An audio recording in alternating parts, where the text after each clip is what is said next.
Alhamdulillah hari ni terjual lagi untuk sebiji Personal Elegant tahun 2012.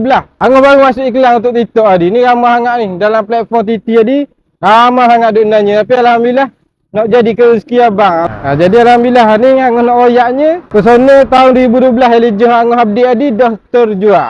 Jadi mana bang? Tanya sekali bang, condition kereta bang. Condition baik alhamdulillah. Saya test tadi tak ada bunyi.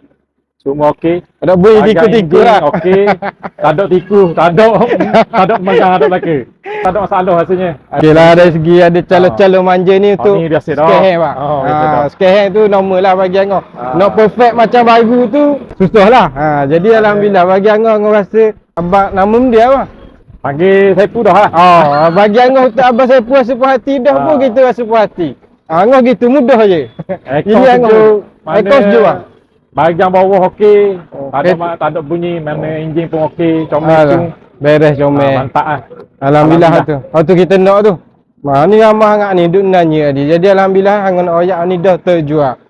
Jadi abang saya pun dah tinggal untuk deposit. Macam ngah royak abang saya pun dia untuk Puspakan insya-Allah hari Isnin paling lewat Selasa itu selesai berlaku untuk usaha kau nak. Beres comel. Beres baru. Terima kasih banyak.